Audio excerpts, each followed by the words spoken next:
Hey, welcome back to Call the Damn Leads, the show by sales professionals for sales professionals. I'm your host, Drew B. Wilson.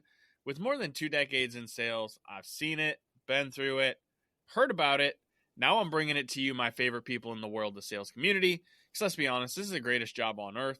Doesn't matter where you come from, what background, what personality type, you can carve out an amazing life in sales.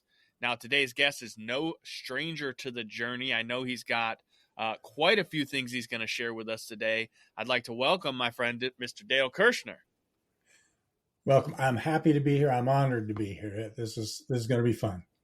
I'm excited for you, and I want to jump right in. I know you've got some years of experience in the game, so what's a crazy sales story for us?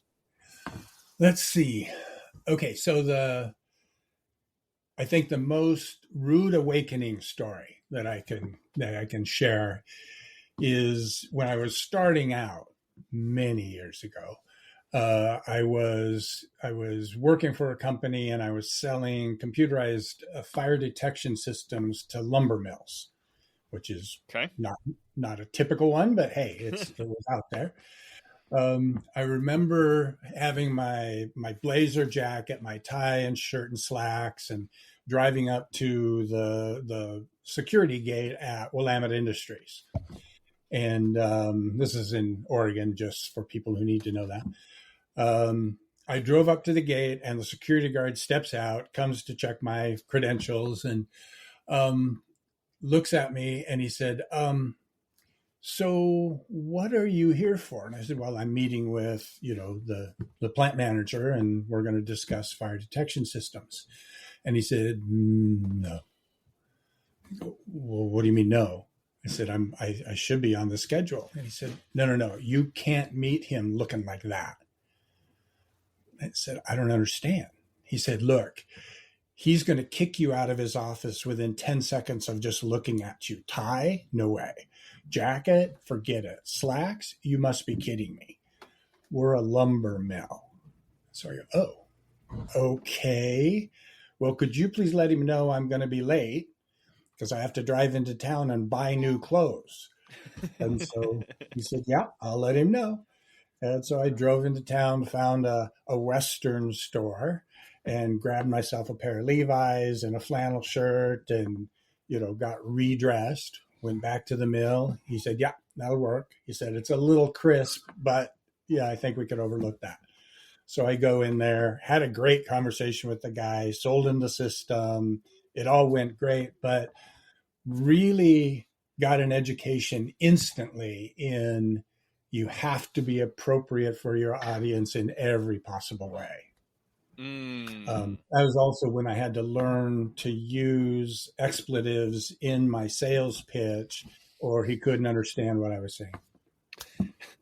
Dale, this is why I love sales, because it will literally test every ounce of you, from the way that you move, the way that you groove. And what's great is that, again, you're going to find what you're willing to subject yourself to in order to get a deal done. Right. And what I think is so fun about this is that, I'm covered in tattoos, have been since I was a little guy. People told me my whole life, yeah, I see you got some sleeves too. So like, you get it. But that first impression, it does matter. It does. And often it's not that you're not put together as a professional, you're just selling to the wrong audience. Right. And so how, as you went through that experience and then you continued on in your journey, like how did you use that rude awakening going forward? Did you start preparing yourself? Did you start doing customer avatars? Like what'd you do from there? It was interesting. This would have been long before avatars even existed. So what I learned from that experience was essentially don't assume anything. I had read up and I knew what a professional salesperson looked like, and I had dressed exactly like a professional salesperson. But this led me to understand and do research every time I had a new significant client. When I was flying to China to work with some people in the government in China and do some sales over there, I read this thick book before and on my way over there to find out what the cultural significance and differences were in China versus Japan, where I'd already done some work, and versus Korea, where I'd already done some work. So I had to know my audience, and it made all the difference. Walking into China, I knew that they never negotiate about the actual issue that they're concerned about. They always negotiate about the shiny thing over here and then spring that on you at the very end of the negotiation, hoping to keep you off balance. So that was useful. Knowing that they don't like Japanese people largely meant that I wasn't going to bring up my experience in Japan when I was talking to the people in China. So yeah, I think it opened my eyes right out of the gate to know your client, know the basics of people in their industry doing their thing from their generation, and work with that. At least start there. And then you'll learn more things. You sit down in the office, you see the picture of the golf trophies, or, the kids at home, or whatever it is, right? And then you pick up that additional thing so that you can have that much more relatedness. Yeah, I love that. And it's one of those things where jargon can be a blessing and a curse. When you understand people, you can kind of speak their language, and you can use terms and phrases that make them feel like, okay, you know what, Dale gets it. This is a guy, he's in my lane, he plays in this field, he's clearly an expert. And also, sales professionals can be really bad about using the sales jargon from an internal standpoint during a conversation, and it's a really bad habit. Because we're all great at, we know our stuff inside. We are the experts at our product or service. And also the bad habit of telling people in zero idea of what you do, you're using that jargon. So how do you break those bad habits? When you're so used to getting into the flow of using it, but then also not falling prey to it yourself. I've now studied language and its impact on basically communication with other people. And of course, that's all sales comes down to, is effective communication. So the first thing I do is I listen distinctly to how they speak. They will talk in words like, well, I feel like this is the way this goes. Oh, great. Okay, this is a feelings person. I can deal with them by using feelings words. So more emotional content words than logical, mathematical, linear words. So I make that adjustment during the conversation. The other thing I do is I use language to portray myself in my desired method. You'll hear people, like I just did there, who use empty rejoinders and things like that during their communication. People will start saying, well, kind of this, or so what I was going to do, or at the end of every sentence, they'll say, right? And all of those are indicators of a lack of confidence inside that person, either with the topic that they're talking about or that person in general. So I work diligently to first notice anytime I use those. And of course, I coach other people to do this work as well, to notice when they're doing it, interrupt the behavior, and then replace it with something else.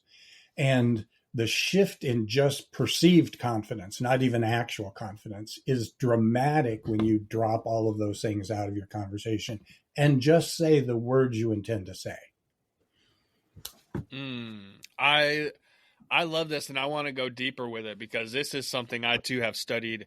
As a sales professional, you realize at a certain point, it really just takes two things. You have to have empathy and confidence.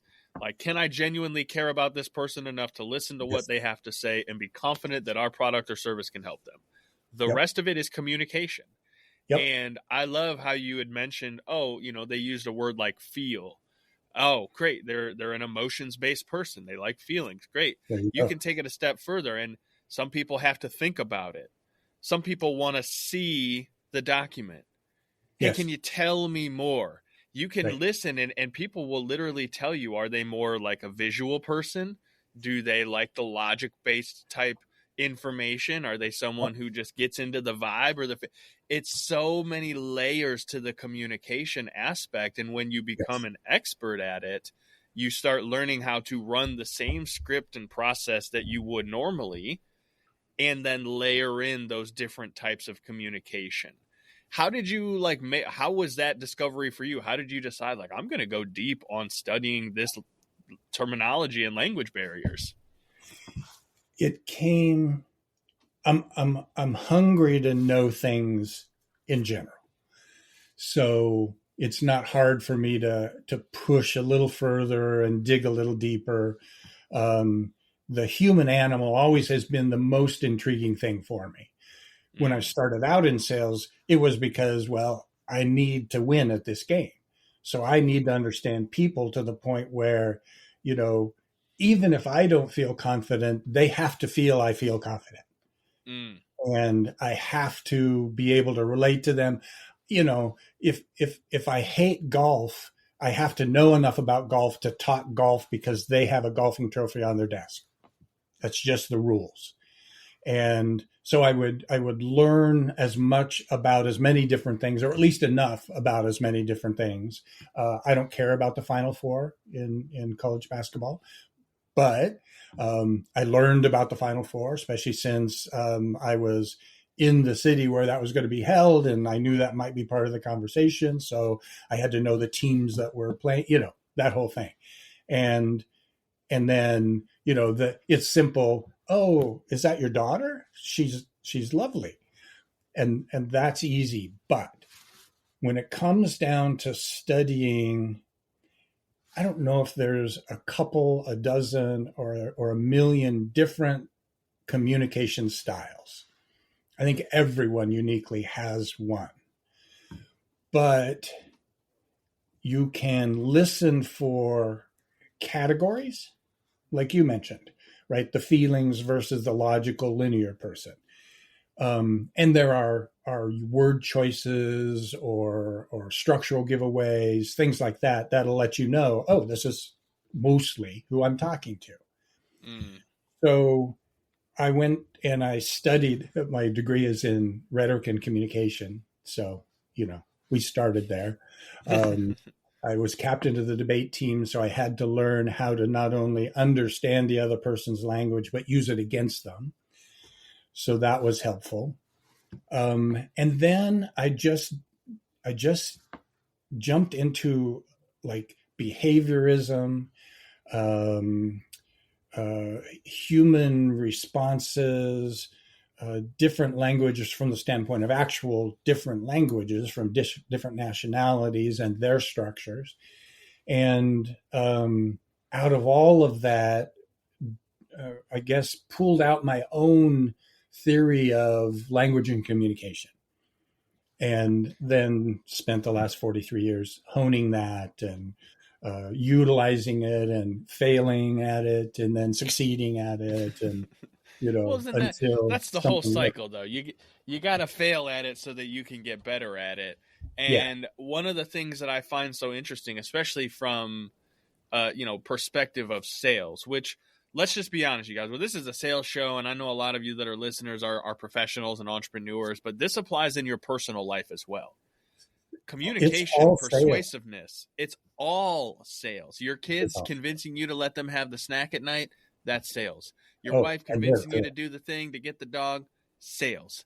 Yep. And so what I would love to know, as you kind of had mentioned about like behavior modification, and how did you learn to layer in the communication with Mm-hmm. the behavior modification? Because from sales perspective, like my seat, I'm seeing here thinking, well, if I communicate this clearly, I'm going to convince someone to change their behaviors Yeah. and do something that maybe is out of their comfort zone. So like, please, I'd love to know the expertise on this, because I'm a newbie in this world. Dale, break it down for me. Gotcha. I think we're all newbies in the world. Thank goodness for that. I think there's long-term behavior modification, like taking a habitual behavior and turning it into a different habitual behavior. Mm-hmm. And then there's in the moment, shifting someone's perspective, belief system, whatever it is, to move them in the direction that you want them to go. So in the long term, when my training goes like this, first you notice. Literally, I'll give you the tool in about 5 minutes. So you walk around with a Post-it note and a pen or a pencil. And every time you see yourself doing the behavior you wish to modify, you make a little mark on the paper. That's it. Don't do anything about it. Don't shift it. Don't do anything. Just make the mark. And then at the end of the day, transfer the number of marks to your journal so that you have a total per day number. And do nothing about the number. It doesn't mean anything. It's training you to notice your behavior you want to modify. Because mostly we don't see the ones we want to modify. Sure.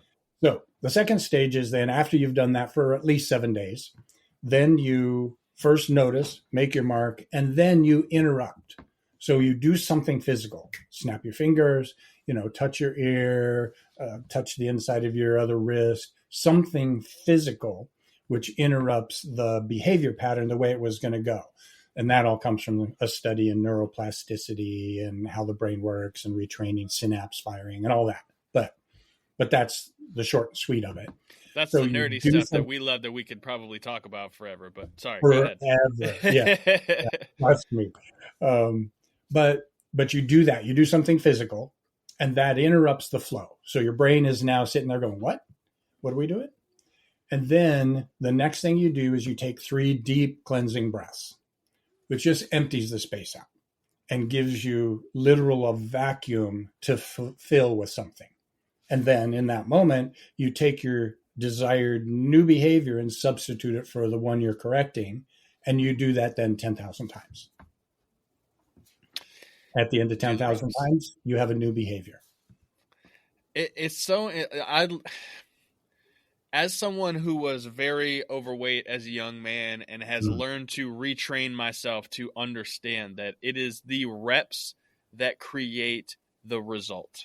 Always. There is no way around it. Anyone who has ever achieved anything of significance had to put in the reps. And even if you look at the people that you think, oh, well, they were overnight celebrities, they did this thing, and they're just like, they were doing reps of something that got them to where the thing that they did made them successful. I promise Absolutely. you. And it's, as you said, it's modification over time. Go ahead. It's how we got the bad habit in the first place. We repeated it over and over and over and over and over and over and over until it was our new habit. We just started when we were 3 years old, so we're really good at them now. And it takes a minute to undo that work. Oh, and would you say there are habits that we have that we don't even realize are habits? Absolutely. When I mentioned, like earlier, when I talked about the kinda in people's language, nobody, when I first tell it to them, I hear it every time someone says it. And I'll mention it to a potential or a new client, and I'll say, hey, look, do you recognize you're saying kind of? I said, what? No, I'm not. I said, okay. Now you'll hear it. Before you wouldn't, but now you'll hear it. You say it all the time. And all it tells me is that there's something you're not confident about. That's it. But I think people have habits they don't know at all. Well, and this is great because awareness, right? That you opened a loop earlier on, hey, awareness. Yep. First step is making people aware of the situation. Yep. Okay, so once they're aware, where do we go from there? Then the awareness is the making the marks on the piece of paper. Okay. Now, in the shorter term, let's see, I want to answer both questions, even though I made up the second one. From the awareness, then you do the intended interruption and modification. Okay. So you have to see it before you can do anything with it. Okay. And as soon as you can see it and you've trained yourself to now see it, then you can modify it any way you want and create any new behavior structure. And then the other question that I made up you're asking is, how do you do that with someone instantaneously, like in a sales appointment? And the only way, because of course we don't have 10,000 reps to work with here, the only way we can do that is to constantly disrupt their normal flow of either communication, understanding, knowledge, whatever it is. and do so in a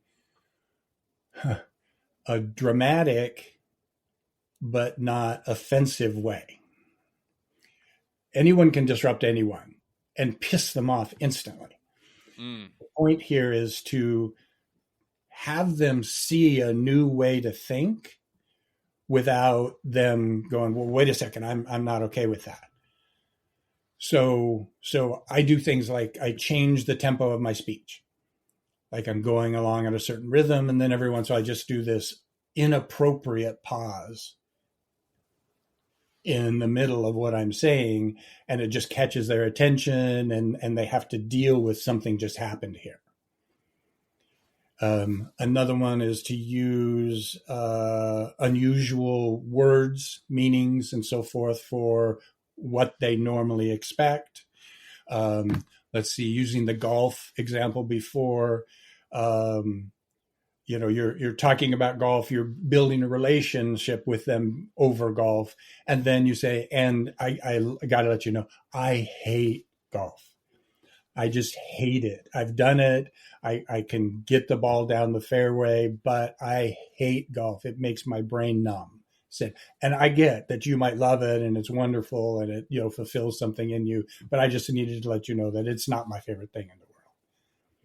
Whether it is or not plays with their brain because they expected me to constantly say positive related things, and I'm not doing that all of a sudden. But I'm also not doing it in a way that will upset them. I love that. And what makes me, when I love these conversations, Dale, and why I do this show is because it always makes me think a little deeper. Every perspective, every new thing, it really makes me think about, like, for me, I appreciate what you said. And also I would encourage people to remember that part of this is we're transferring confidence. Yes. So because we don't have the time to get them 10,000 reps, we have to make them feel like if they jump out of this airplane with this parachute on, it's going to open and everything's going to go well. Yep. When everything in their mind is saying, like, why the heck are you going to jump out of an airplane right now? Dale, that's a crazy idea. Yeah. But it's the ability to communicate and then make sure that confidence is 100% in place so that they will change the behavior in the moment, which is typically making a decision. And that is a skill set that people have to develop to make a decision. Yes. And even though I've talked about ways to pretend to be confident, the ultimate sex appeal, and we were talking about earlier, selling your wife on becoming your wife, selling your kids on no, they don't need a pony, selling anybody on anything, has to start with them feeling you are supremely confident in your product, in yourself, in the solutions this will provide, whatever it is. If that doesn't come to the conversation, stop wasting your time. On that note, Dale, time is the most valuable thing we have, and I want to be respectful of yours because I'm sure we could sit here and literally I know you and I can nerd out on this for like the next 6-7 hours. And at least out of your respect for your time, what's the easiest way for me and the listeners to come learn more about you and listen? I'm sure you have some other content out there. How do we come find you? The easiest way, like I've set up, one of these Calendly systems where anybody can book 30 minutes, a free coaching call with me anytime they want. Awesome. So the easiest way is go to my website, which is difficult. Everybody pay attention. DaleKershner.com. Right. And over there, then there's the place where you can book yourself a 30-minute thing with me. We get on the phone and decide whether or not it works. If I don't work for you, that's great. Then let's get that taken care of right away in 30 minutes. And then we can decide whether there's something to do beyond that. I love that. Well, we'll definitely make sure we put all your links and everything down in the show notes because I'm sure I'm going to be going and looking for other shows that you've been on as a guest because you've been an amazing guest today. So I know there's plenty of other awesome conversations and topics that you've shared. And that's the thing, right? If you've listened to this episode and you got value out of it, you thought, hey, I really enjoyed this time, share it with a friend, share it with a colleague, someone that you know who might also enjoy the conversation, because Dale and I, we really pour our time, energy, and effort into this because we know it will be valuable. We know it will help someone, maybe even you, make that change, to modify the behaviors that you're doing so that you'll have more success. And so, Dale, I can't say how much I appreciate your time again today, man. It's been an honor. Totally my honor. Totally honor. You've been great. I love the conversation. I always love the conversation, but thanks for the opportunity. You got it. Well, hey, if you're listening and you have a story to tell, you want to be on the show, head over to callthedamnleads.com/podcast. Send us your info. Tell us what you got going on. We'd love to get your story out there because, again, this is the greatest career job opportunity on the planet. As long as you're willing to do the work, as long as you're willing to call the damn leads. Y'all know what to do. Go call those damn leads. We'll see you on the next one.